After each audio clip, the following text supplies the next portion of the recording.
오늘 말씀은 어느 날 아침에 호숫가에서 예수님을 만난 사람의 이야기입니다. 여기서 예수님을 만났다는 것은 우리가 일반적으로 말하는 의미가 아니죠. 즉 지나가다가 누구를 만났다, 약속을 하고 누구를 만났다, 이런 말이 아니고요. 또는 예수님을 만났다고 하니까 내 지난밤 꿈에 예수님이 나타나셨어, 그런 말도 아닙니다. 예수님이 이 땅에 계실 때 많은 사람들이 예수님을 실제로 봤습니다. 마주쳤고 그분의 음성을 들었습니다. 특히 어디에서 그랬겠어요? 예수님이 공생의 기간 동안 자기의 활동 본부로 삼으셨던 가버나움이라는 소도시 사람들은, 또는 예수님이 명절 때마다, 즉 유월절, 오순절, 초막절 이런 명절 때마다 올라갔던 성전이 있는 예루살렘 사람들은 말 그대로 길을 가다가 예수님을 마주칠 수도 있었습니다. 와, 여러분 생각해 보시죠. 길 가다가 예수님을 마주친다. 그것은 인류 역사에서 그 시대, 그 지역 사람들에게만 해당되는 특권이었습니다. 오늘도 지나가다가 예수님 만났다고 하면 이단됩니다. 근데 그렇게 같은 마을에 예수님과 살고 마주치기도 하고 직접 찾아가서 예수님의 얼굴을 보고 그분의 생생한 음성을 들었던 사람들 중에 많은 사람들이 오늘 지금 우리가 이 말하는 의미의 예수님을 만났는가 할 때 그러지 못했다, 이렇게 말할 수 있습니다. 사실 오늘 본문에 나오는 이 시몬도 베드로죠. 실은 예수님과 초면이 아닙니다. 이미 만난 적이 있습니다. 아마도 예수님과 같은 마을에서 보았을 것이고, 특히 얼마 전에는 동생 안드레와 함께 예수님과 개인적으로 만나서 대화한 적이 있습니다. 요한복음 1장에 나옵니다. 그러나 아직 진정한 의미에서 예수님을 만나지는 못했습니다. 여기서 예수님을 만났다는 말은 오늘 설교 제목과 사실상 거의 같은 의미입니다. 깊은 세계로의 부르심을 받았다는 말과 거의 같은데, 제가 세 가지로 정리하겠습니다. 드디어 예수님이 어떤 분이신지 제대로 알게 되었다는 뜻입니다. 두 번째는, 그래서 이제 예수님이 나의 구원자, 나의 구주가 되었다는 뜻입니다. 세 번째, 그리하여 예수님을 따르는 인생이 되었다는 것. 그럴 때 우리는 뭐라고 말하냐면, 내가 예수님을 만났어, 이렇게 말하는 것이고, 이것이 신자에게 일어나는 일이죠. 자, 그럼 어떻게 그런 일이 일어났는가? 즉 예수님과 관계없이 살던 한 사람이 어떻게 해서 예수님을 제대로 알게 되고 그분을 나의 구주, 나의 주님으로 믿으며 그분을 따르는 인생으로 변화되는가? 자, 오늘 본문에 그걸 비교적 자세하고 정교하게 보여주고 있습니다. 갈릴리의 평범한 어부였던 시몬이 어떻게 예수님을 이런 의미로 만났는가? 자, 오늘 본문에 나오는 순서와 내용이 다 중요한데요. 먼저 이 일이 어떻게 시작되었는가를 좀 보겠습니다. 여러분, 이 놀라운 일이, 즉 한 사람이 예수님을 만나고 변화되는 일이 어디서부터 어떻게 시작되는가를 아는 것은 우리의 신앙의 집을 지을 때, 우리의 신앙을 해석할 때 아주 중요합니다. 여러분 1절부터 4절 한번 보십시오. 자, 1절부터 4절이 예수님과의 만남 이야기의 앞부분인데 누구의 말과 행동으로 가득 차 있어요? 1절에 호숫가에 서서 사람들을 가르치고, 2절에 저기 떨어져 있는 어부들의 배를 관심 있게 바라보고, 3절에 그 중에 한 배, 곧 시몬의 배에 오르시면서 육지에서 조금 떨어져 달라고 청하시고, 계속해서 3절에 그 상태에서 시몬을 곁에 둔 채 다시 한번 사람들에게 말씀을 전하시고, 4절에 그리고 나서 시몬에게 개인적으로 말씀하시죠. 깊은 데로 가서 그물을 내려 고기를 잡으라. 이게 다 누구의 행동입니까? 예수님의 행동이죠. 여러분, 이 만남은 시몬이 시작하지 않았습니다. 시몬에게는 시작할 생각도 없었습니다. 시몬에게는 그런 계획이 없었습니다. 오늘 이날 아침에 예수님과 만날 계획이 없었어요. 시몬에게. 누가 이 만남을 계획하시고 시작하시고 찾아오셨는가? 오늘 1절부터 4절이 그걸 자세하게 보여줍니다. 예수님이 계획하시고 예수님이 시작하고 찾아오셨습니다. 자, 앞에서도 말씀드렸듯이 이걸 아는 것이 중요합니다. 유익합니다. 내 믿음의 시작과 뿌리가 순간순간 변하는 나의 감정과 상황에 있지 않다는 것을 아는 것이 중요하단 말이에요. 하나님의 계획 속에 있었고 예수님이 시작하셨고 그분이 하신 은혜로운 일에 나의 믿음이 뿌리 내리고 있다는 사실을 아는 것이 아주 중요하단 말이에요. 교회도 마찬가지. 주님이 계획하시고 주님이 시작하셨습니다. 주님이 이끌어 가십니다. 여기서 우리가 진정한 위로와 확신을 얻고 우리에게 참된 겸손이 생길 수 있습니다.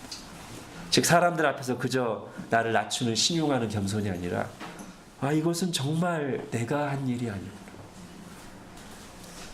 나에게 달리지 않았구나. 하나님이 시작하셨고 그분께 달려있구나. 여기서 우리의 참된 위로와 겸손이 나온단 말이죠. 자, 3절에 보면 예수님이 시몬의 삶에 들어오신 구체적인 정황이 나옵니다.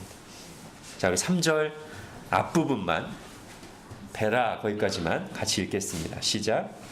예수께서 한 배에 오르시니 그 배는 시몬의 배라.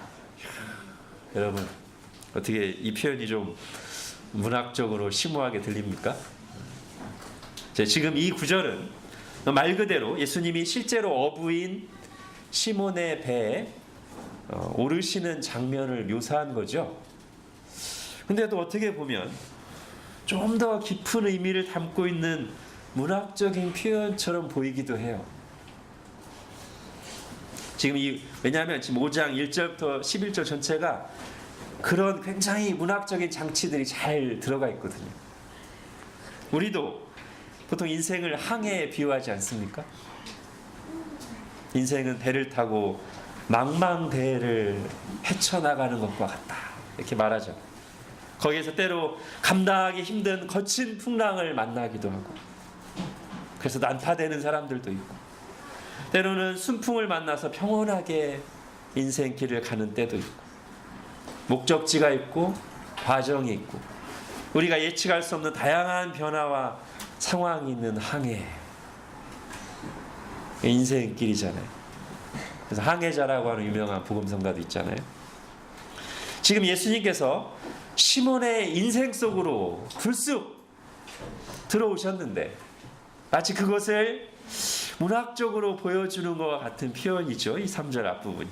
예수께서 한 배에 오르시니 그 배는 시몬의 배라. 지금 시몬의 인생 속으로 구체적으로 들어오는 장면인데요. 이게 예수께서 한 배에 오르시니 그 배는 노제선의 배라. 노제선 형제 인생 속으로 불쑥 찾아오시는 그런 문학적인 표현 같지요? 자, 그리고 나서 예수님이 하신 일이 무엇입니까? 그 다음 3절 그 6주에서부터 또 읽겠습니다. 시작. 육지에서 조금 떼기를 청하시고 앉으사 배에서 무리를 가르치시더니. 사람들이 몰려들어서 예수님을 막 만지려고 하니까요. 그게 사모하는 마음에서 비롯되었을지라도 때로는 사람들의 자기중심적인 열심과 조급함이 하나님의 일을 방해하는 것이 될 수 있습니다. 지금 예수님이 정말 이 무리들을 향해, 자기에게 나온 사람들을 향해 하고자 하시는 일은 뭐냐면 지금 이 일이에요. 말씀을 가르치시는 일. 예수님은 늘 그러셨습니다. 근데 사람들이 몰려들어서 막 만지려고 하니까 방해를 받죠. 예수님이 사람들과 조금 떨어진 일종의 수상 강단을 만드셔서 배 위에서 말씀을 전하시는 것인데, 여기에 예수님의 또 다른 계획, 목적이 숨어 있습니다. 즉 굳이 시몬의 배에 오르셔서 말씀을 가르치신 이유가 있단 말이죠. 자, 이걸 시몬의 입장에서 한번 생각해 볼까요? 이게 자기 계획이 없던 거란 말이에요. 지금 밤새 그물을 잡고 고기를 잡고 이제 보니까 2절에 그물을 씻는지라 이제 정리하고 들어가려는 참이었어요. 피곤하겠죠. 근데 좀 더 노골적으로 표현하면 갑자기 이때 예수님께 붙잡혀서 억지로 말씀을 듣는 거죠.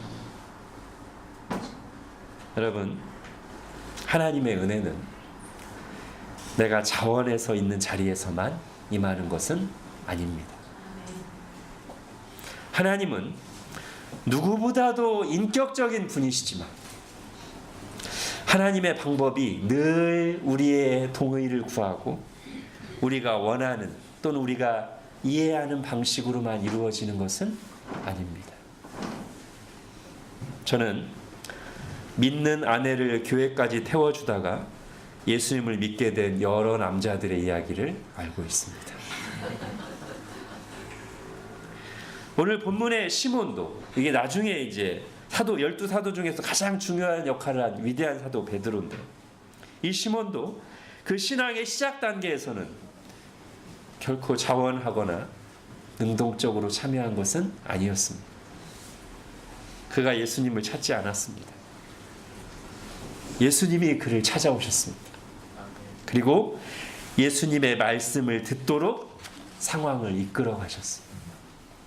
그의 배에 들어와 가지고 괜히 설교하시는. 그렇게 얼마 동안 붙잡혀 군중들과 함께 말씀을 듣고 있던 시몬에게 예수님 뭐라고 말씀하시죠? 4절에 깊은 데로 가서 그물을 내려 고기를 잡으라. 여러분, 이 말씀도 일단 말뜻 그대로 수심이 깊은 곳으로 가서 물고기 잡으라는 뜻이지만 그와 함께 보다 심오한 의미를 담고 있음이 분명합니다. 왜냐하면 10절 뒤에 나오는 이제후로는 네가 사람을 취하리라, 사람을 낚으리라, 사람을 잡으리라. 또 다른 복음서에서 예수께서 이르시되 나를 따라오너라 내가 너희로 사람을 낚는 어부가 되게 하리라. 물고기 잡는 것과 사람들에게 말씀을 선포하며 하나님의 일을 하는 것을 지금 예수님이 연결시키고 있어요. 그러면서 깊은 데로 가서 그물을 내려 고기를 잡으라. 이 말씀은 수심이 깊은 곳에 가서 고기 잡으라는 말씀 이상의 의미를 담고 있다는 거죠. 즉 시몬의 인생을 깊은 세계, 지금까지와는 다른 하나님의 세계로 초청하신 말씀이라는 거예요. 얕은 해안가에서 첨벙거리며 안주하지 말고 두려워하고만 있지 말고 망망한 대로 하나님의 세계로, 영적 세계로, 눈에 보이는 대로 사는 세계가 아니라 믿음으로 사는 세계로 부르시는 주님의 초청의 말씀입니다. 더 많이 벌고 더 많이 소유하고 사람들에게 인정받는 것이 전부인 것처럼 사는 그런 인생을 살지 말고 온 우주 만물을 창조하시고 나를 이 땅에 보내신 그 하나님을 알고 그 하나님의 뜻을 알고 그분과 동행하는 인생이 되라고 초청하시는 감사입니다. 자, 예수님의 말씀에 담긴 이런 의미를 생각하면서 시몬의 대답을 들어보면 시몬의 대답도 꽤 그럴듯합니다. 우리 5절 말씀 같이 한번 읽어보겠습니다. 시작. 시몬이 대답하여 이르되 선생님 우리들이 밤이 새도록 수고하였으되 잡은 것이 없지만 말씀에 의지하여 내가 그물을 내리리이다 하고. 자, 마치 시몬이 이렇게 말하는 것 같아요. 그렇습니다, 주님. 제가 지금까지 수고하며 살았지만 빈 그물만 거두는 인생이었습니다. 그러나 이제 말씀에 순종하여 깊은 세계로 한번 나가 보겠습니다. 물론 이것은 우리가 이 말씀을 들으며 적용할 내용이고요. 이 말을 할 때 베드로는 시몬은 아직 거기까지 생각하고 말한 것은 아닙니다. 그러나 그의 이 대답 속에서 눈여겨보아야 할 것이 있는데, 이 말 속에는 시몬에게 일어난 특별한 경험 두 가지가 반영되어 있습니다. 하나는 밤이 새도록 수고하였을 때 잡은 것이 없지만, 지난 밤에 있었던 조금 평소와 다른 경험. 두 번째는 말씀에 의지하여 라고 이 시몬이 말할 수 있도록 한 어떤 그의 안에 일어난, 지금 일어난 일이 있는 거예요. 굳이 분류하자면 하나는 밖에서 일어난 섭리, 하나는 그의 안에 뭔가 변화를 일으킨 말씀. 이 두 가지가 이렇게 지금 시몬에게 영향을 끼쳐서 지금 5절과 같은 이 말이 나온 거예요. 먼저 밖에서 일어난 일을 볼까요? 섭리. 이 아침에 예수님이 찾아오시고 말씀하시기 직전에 시몬은 평소처럼 밤에 그물을 던졌습니다. 그런데 그날따라 이상하게도 물고기가 안 잡혔어요. 좀 우리에게 적용할 수 있는, 그날따라 참여하는, 그날따라 하던 일이 안 되고 그런 일이 있었던 거예요. 시몬은 어부입니다. 물고기 잡는 전문가란 뜻이죠. 언제 어디서 물고기를 잡아야 하는지 잘 알고, 이 갈릴리 호수가 그렇게 큰 데는 또 아니어서 몇 년 거기서 어부를 했던 이 시몬과 그의 일행들은 갈릴리 호수 손바닥 보듯 훤할 거예요. 그런데 지난 밤에는 밤새 그물을 던졌는데 물고기가 안 잡혔어요. 이 표현을 한번 우리가 생각해 보시죠. 밤이 새도록 수고했어요. 이 말을 할 때 시몬의 마음을 한번 생각해 보십시오. 그날 밤 시몬 일행은 지금까지의 노하우와 노력이 통하지 않는 상황을 경험했습니다. 짜증을 냈을 수도 있고, 낙심했을 수도 있고, 아니면 자기 자신과 자기가 하는 일에 대해서 새삼스럽게 다시 생각해 봤을 수도 있고, 내가 이 일을 계속 해야 되나, 또는 이 당황스러운 실망스러운 상황에 자신만만하던 시몬의 마음이 가난하게 되었을 수도 있죠. 어쨌든 이게 이 지난밤의 경험이 시몬의 자신에게도 뭔가 남아 있어서 예수님이 그물을 던지라고 말씀하시니까 굳이 이걸 드러내서 말하고 있는 거예요. 우리가 밤이 새도록 수고했는데 잡은 것이 없지만. 자, 그 다음 말씀. 시몬의 말에서 더 주목해야 될 내용은 이건데, 말씀에 의지하여 그물을 내리리이다. 아까도 말씀드린 것처럼 시몬의 계획에 없던 일이고, 다소 자기 의도와 상관없이 붙잡혀서 말씀을 들었지만 그 말씀이 시몬의 마음에 뭔가 감화를 준 것 같아요. 여러분, 지난주 말씀과 한번 연결해서 생각해 보십시오. 사실은 지난주 말씀과 오늘 말씀이 약간 구조상 비슷한 게 있어요. 지난주 말씀 제목이 뭐죠? 네, 권위 있는 말씀. 그렇죠. 권위 있는 말씀. 그 권위 있는 말씀이 두 단계로 나오는데, 한 번은 예수님이 회중들에게 그냥 말씀을 가르치는데, 그냥 그 가르치는 말씀 자체만 듣고도 회중들이 이 말씀이 권위 있다 했고요. 그랬다가 뒷부분에는 그 말씀으로 귀신을 쫓아내시면서 아주 강력한 능력, 실제적인 결과를 나오는 말씀으로 또 나타났죠. 오늘 본문도 약간 구조가 비슷해요. 먼저 예수님이 시몬 곁에서 사람들에게 가르칠 때 특별한 기적은 없었어도 그 말씀 자체가 권위 있는 말씀이라 옆에서 의도치 않게 듣고 있던 시몬의 마음에 하는 변화를 일으켰고, 뒷부분에는 이제 주님께서 말씀으로 깊은 데 가서 고기를 잡으라 하시니까 물고기들이 때로 몰려오는 기적이 일어났잖아요.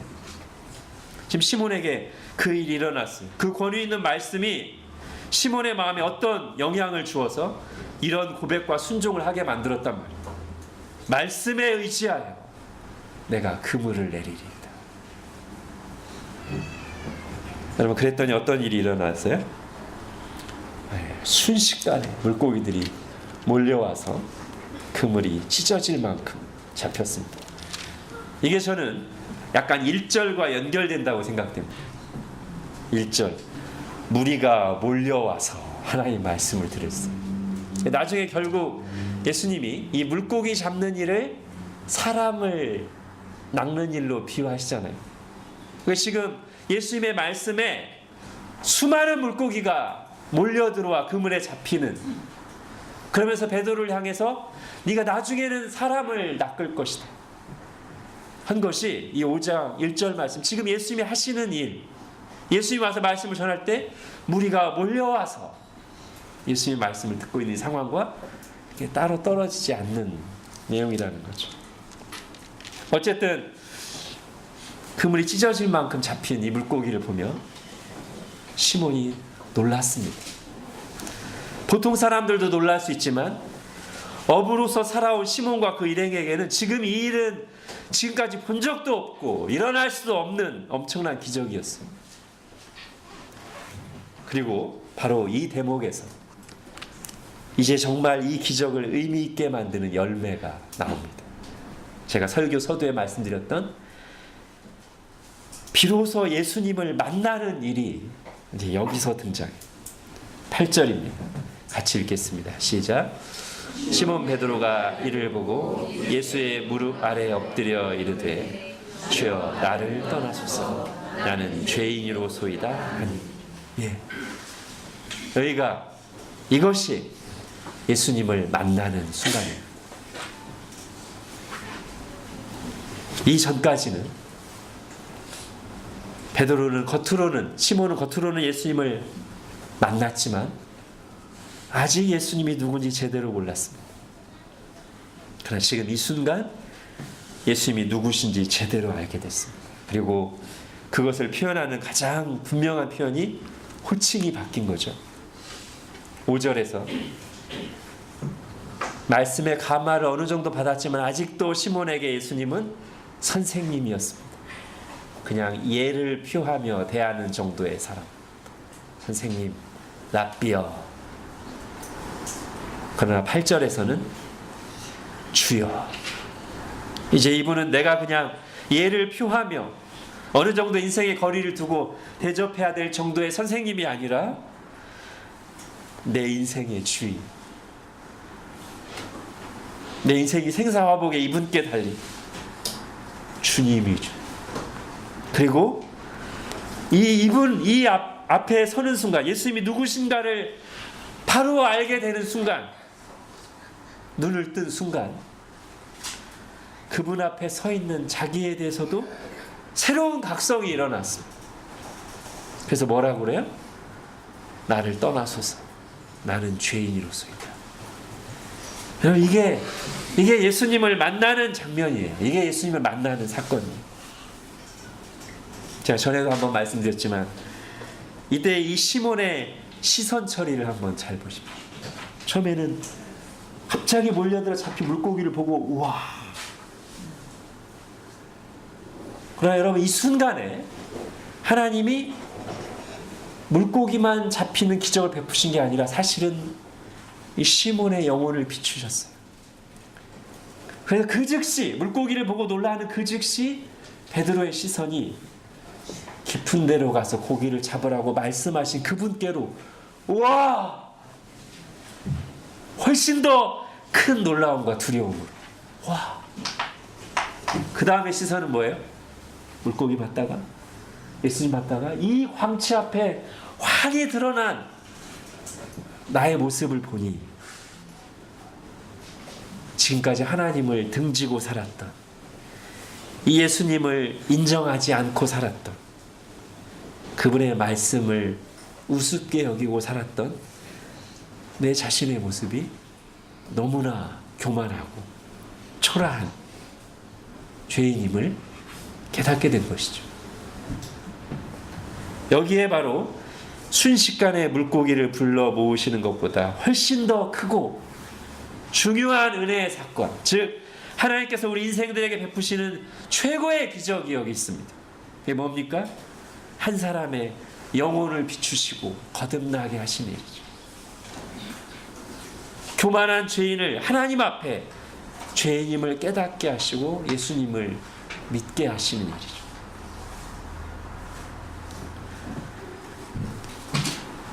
여러분, 놀라운 기적을 경험한다고 예수님 믿는 거 아닙니다. 지난 밤에 물고기가 한 마리도 잡히지 않는 이 상한 일을 또는 고난을 겪었다고 해서 마음이 다 겸손해지고 하나님 앞에 진실하게 엎드리게 되지도 않습니다. 짜증만 내다 끝내는 사람도 많습니다. 여러분, 우리가 정말로 은혜 받았다고 할 수 있는 경험은 뭔가? 기도해서 하나님이 고난에서 건져주시고 도와주시는 경험? 기적? 사람들을 놀래킬 만한 은사와 능력과 성공의 경험? 예, 다 감사할 일이고 하나님께 영광 돌려야 될 일 맞습니다. 그러나 그것만 가지고는 이 사람에게 정말로 하나님의 은혜가 임했는가 할 때는 아직 불분명해요. 복음서에 나오는 수많은 사람들이 예수님의 놀라운 기적을 경험했습니다. 그러나 10명의 사람이 썩어 문드러져가는 문둥병에서 한순간에 주님의 말씀으로 나음을 입었지만 10명 중에 1명만이 예수님을 믿었습니다.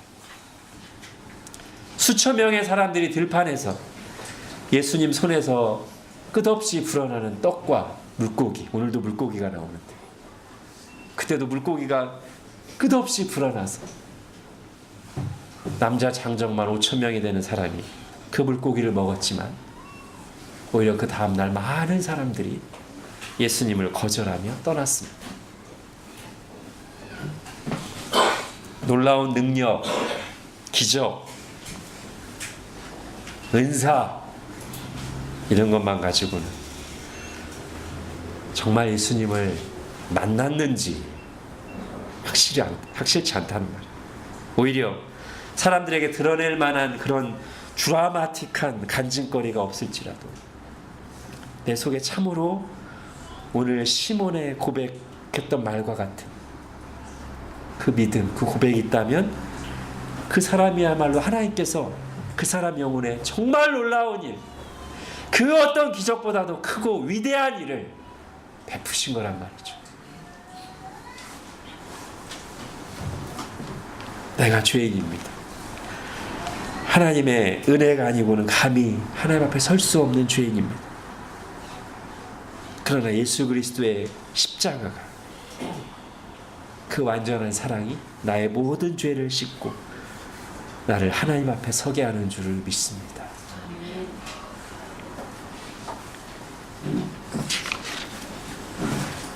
베드로가 이렇게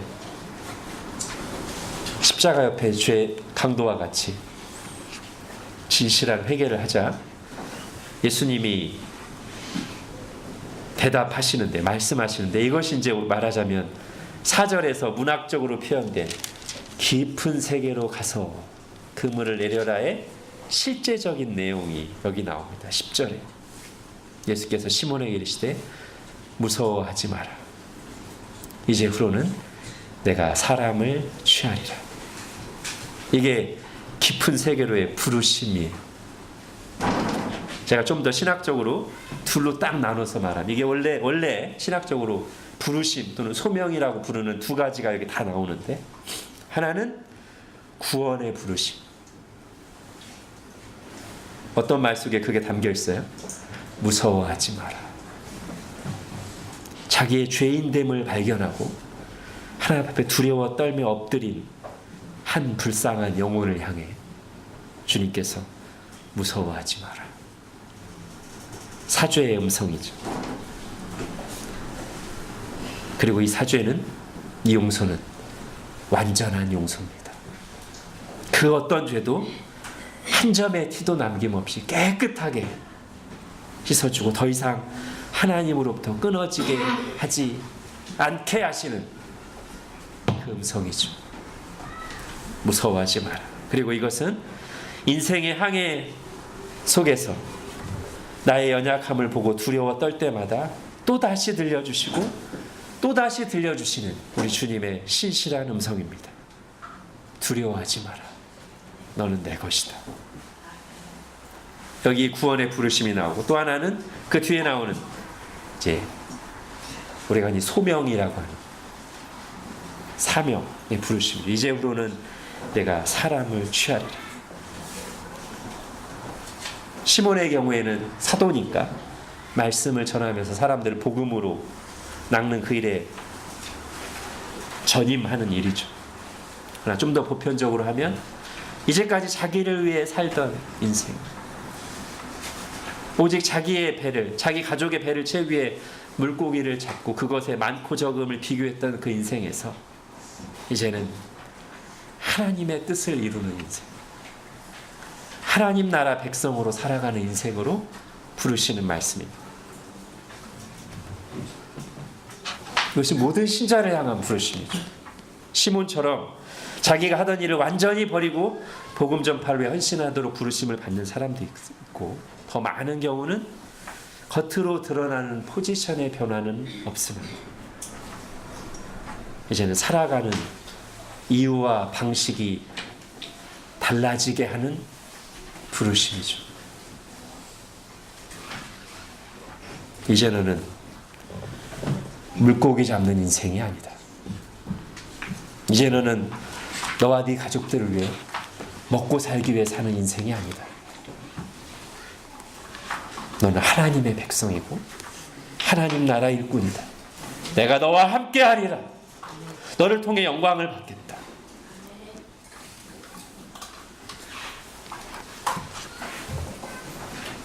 자, 이제 정리하겠습니다.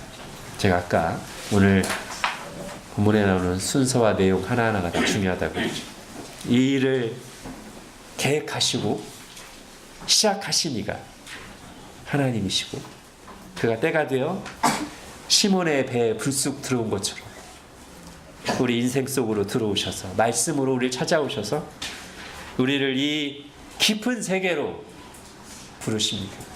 이것이 우리에게 베푸신 하나님의 가장 위대하고 큰 일인데, 그것은 죄인들로 하여금 모든 죄를 용서받고 하나님의 자녀가 되게 하신 일이, 이제는 물고기 잡는 인생에서 하나님의 뜻을 이루는 하나님 나라 일꾼으로의 부르시는 일입니다. 기도하겠습니다.